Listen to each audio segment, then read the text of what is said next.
বরাবরের মতো সরবরাহ কমের অজুহাতে ঈদের ছুটির পর বিক্রেতারা বাড়িয়েছেন সবজি সহ প্রায় সব ধরনের নিত্যপণ্যের দাম। ঈদের আগে যে সবজি বিক্রি হয়েছে 40 টাকায়, সেটাই পেরিয়েছে 7 টাকার ঘর।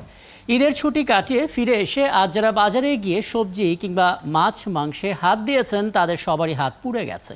সবজির দাম কেজিতে যেমন গড়ে 15 থেকে 20 টাকা বেড়েছে, তেমনি গরুর মাংস কেজিতে হাজারের ঘর ছুঁই ছুঁই করছে।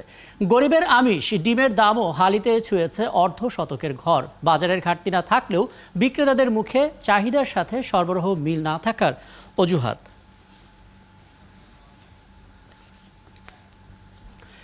বাজারে সব পণ্যের দাম বাড়ানোর পেছনে বরাবরের মতোই একটাই যুক্তি, সরবরাহ কম, সরবরাহ কম। আসলে বিষয়টি এতটাই সরল, একসাথে সব পণ্যের সরবরাহ কমে যাবে, এটা অজুহাতের পর অজুহাত দিয়ে আর কতদিন বাজারে আগুন জ্বলবে? এই প্রশ্নগুলো আমাদের নয়, এই প্রশ্নগুলো হচ্ছে ক্রেতাদের। আমরা তার উত্তর খোঁজার চেষ্টা করব। আমাদের সঙ্গে আছেন কৃষি অর্থনীতি ও বাজার বিশ্লেষক রেজাউল করিম সিদ্দিক। জনাব রেজাউল করিম সিদ্দিক, আপনাকে আমন্ত্রণ জানাচ্ছি।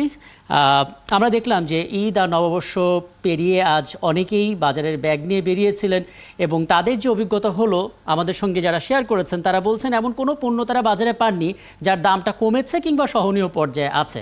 আর যখন আমরা জবাব খুঁজতে গেলাম বিক্রেতাদের কাছে, সবারই একই বক্তব্য যে সরবরাহ কম। মানে আপনার অভিজ্ঞতা পর্যবেক্ষণ থেকে কি মনে হচ্ছে, কতটা বাস্তবসম্মত তাদের যুক্তি? এইটা তো মানে আসলে একটা বড় প্রশ্ন, ভাইটাল কোয়েশ্চেন, যে মানে কেন এই প্রশ্নগুলো প্রতিবারই আসে। আমরা এরকম বলি যে আসলে বাজার অর্থনীতিতে আমরা সমস্ত যুক্তিগুলো দিয়েছি আমাদের বাজারে যারা অবস্থান করেন, অর্থাৎ যারা ব্যবসায়ী, তাদের কাছে। অর্থাৎ সাপ্লাই কম, অর্থাৎ বাজারে দাম বেড়েছে, এটা তাদের বলার মতো একটা যুক্তি আমরা তাদের হাতে তুলে দিয়েছি। কারণ মুক্ত বাজার অর্থনীতিতে তাদের এই জিনিসটাই হচ্ছে একটা প্রধান যুক্তি, বা এটাই হচ্ছে অকাট্য যুক্তি। কিন্তু আসল কথাটি হচ্ছে, খবরটা নেওয়া দরকার যে তৃণমূল থেকে কি পণ্যটি আসতে কোনো বাধা সৃষ্টি হচ্ছে, বা তৃণমূলের যেখানে নাকি খামার পর্যায়ে যে উৎপাদন, সেই উৎপাদনের ক্ষেত্রে কি কোনো ঘাটতি সৃষ্টি হয়েছে। যদি সেখানে কোনো ঘাটতি সৃষ্টি না হয়, তাহলে বাজারে ঘাটতি তৈরি হবে কেন? আমরা যদি গত কয়েকদিনের খবরের কাগজ বা বিভিন্ন টেলিভিশনের নিউজ বা সোশ্যাল মিডিয়া, এটা যদি আমরা দেখি, তাহলে দেখতে পাবো যে কোথাও কোথাও শসার দাম কমে গেছে, 1 টাকা 2 টাকা কেজি বিক্রি হচ্ছে। কোথাও কোথাও বিক্রি করতে পারছে না কৃষক, রাস্তার উপরে সারি করে রেখে দিয়েছে, এবং কেউ হয়তো নিয়ে যাচ্ছে না, ফেলে রাখতে যাচ্ছে, এরকমও কিন্তু সংবাদ এসেছে। এবং যদি আমরা উৎপাদন স্থল, অর্থাৎ যেটা উত্তরবঙ্গ বলি বা অন্যান্য জায়গায় যেখানে নাকি সবজি উৎপাদন হয়, সেখানকার কথা যদি বলি, সেখানে কি উৎপাদনের ক্ষেত্রে কোনো ব্যাঘাত সৃষ্টি হয়েছে?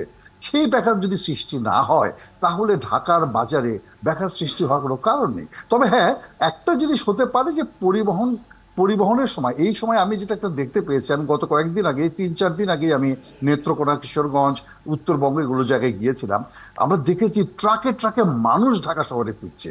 অর্থাৎ ভেজিটেবলের গাড়ি হয়তো কম আসছে তুলনামূলকভাবে, এরকম একটা কারণ হতে পারে। কারণ মানুষের চাপটা এত বেশি ঢাকামুখী যে সেক্ষেত্রে হয়তো পণ্যবাহী মানে ট্রাক বা পণ্যবাহী যে জিনিসগুলো, সেগুলো হয়তো কম এসছে। কিন্তু আমার কাছে মনে হয় এটাও কোনো যুক্তি না। এটা আমার কাছে চোখে পড়েছে যে অনেক অনেক ছোট ছোট গাড়িতে, অনেক ট্রাকে মানুষ এসেছে, প্রচুর মানুষ এসেছে বাসের পরিবর্তে। তাহলে হয়তোবা এটা কোনো মাইনর কারণ হতে পারে, কিন্তু তার মানে এই না যে আমাদের সবজির বাজারে একটা বড় ধরনের সংকট সৃষ্টি হবে এবং তার কারণে বিক্রেতারা দাম বাড়াতে পারবেন। খুবই স্পষ্ট কথা। আমি এবার সংক্ষেপে একটা বিষয় আপনার কাছে জেনে আলাপটা শেষ করব। সেটা হচ্ছে, আমরা দেখেছি আপনাদের সঙ্গে যখন কথা হয়, নানামুখী পরামর্শ আপনারা দেন, সরকারের পক্ষ থেকেও বাজার নিয়ন্ত্রণের জন্য নানা উদ্যোগ নেওয়া হয়, কিন্তু মুশকিল হলো বাজার সিন্ডিকেটের কাছে সেই উদ্যোগগুলো হেরে যায়। আপনার মতে তাহলে কাজ করার জায়গাটা কোথায়, এবং সেই সদিচ্ছা আমাদের আছে কিনা? আসলে রোগ যেখানে, কাজ সেখানেই করতে হবে। আপনি যদি মনে করেন বাজারে একটা সিন্ডিকেট আছে, সেখানেই কাজ করতে হবে, কিছু করার নেই। কারণ বাজার তো স্টেক হোল্ডার দ্বারা পরিচালিত। কেউ পাইকারি ব্যবসায়ী করেন, কেউ আড়তদার আছেন, কেউ পরিবহনকারী আছেন, কেউ ফরিয়া আছেন। আমাদের সেই জায়গাগুলোতেই কাজ করতে হবে। মুশকিলটা হচ্ছে, আমরা কি তাদের কাছে কোনো কারণে জিম্মি কিনা? আমরা যারা এগুলোর নীতি নির্ধারণ করি, বা আমরা যারা এই সমস্ত জায়গায় কাজ করি, আমাদের ভিতরে কোনো জিম্মি আমরা তৈরি হয়ে আছে কিনা, এটা একটা ফ্যাক্টর। আর একটা ফ্যাক্টর হচ্ছে, কথা মানে আমি যদি এভাবে বলি যে সরকারের এই মেসেজ বা সরকারের এই নীতি আমার তৃণমূলে ট্রান্সলেট করার মতো উপযুক্ত লোক আছে কিনা, কোথায় কোথায় হাত দিলে কাজটা সহজ হবে বা ভালো হবে সেটি বোঝার মতো লোক আছে কিনা। আমরা নিশ্চয়ই এক্ষেত্রে বলতে পারি যে সরকারের আন্তরিকতা যদি থেকেও থাকে সেটিকে বাস্তবায়ন করার মতো মানুষের কিন্তু বড় ধরনের অভাব রয়ে গেছে, এবং সেই বাস্তবায়নের অভাবের কারণেই কিন্তু আমাদের ভোক্তারা সবসময় নাজেহাল হচ্ছেন। এবং শুধু তাই না, আমাদের উৎপাদনকারী কৃষক তারাও কিন্তু খুব ভালো যে দাম পাচ্ছেন তা কিন্তু না। তারা একদিকে তারা বঞ্চিত হচ্ছেন, আর একদিকে কিন্তু ভোক্তারা বঞ্চিত হচ্ছেন, মাঝখানে কিন্তু এই গুড়টা অন্যরা খেয়ে যাচ্ছে। এবং এই জায়গাটিতেই আপনাকে কাজ করতে হবে। আপনি অন্য কোনো জায়গায় কাজ করে আপনি বাজারের কোনো পরিস্থিতিকে মানে নিয়ন্ত্রণে আনতে পারবেন না, এটা আমি ব্যক্তিগতভাবে মনে করি। সেক্ষেত্রে কঠোরতা অবলম্বন করতে হবে, নজরদারি অবলম্বন করতে হবে, এবং সেই জায়গাটিতে সত্যিকার অর্থেই বাস্তবায়িত করার মতো উপযুক্ত ম্যান পাওয়ারকে এখানে ইনভলভ করে আমাদের কাজটা করতে হবে। অন্য কোনো উপায় আমার কাছে নাই। ধন্যবাদ।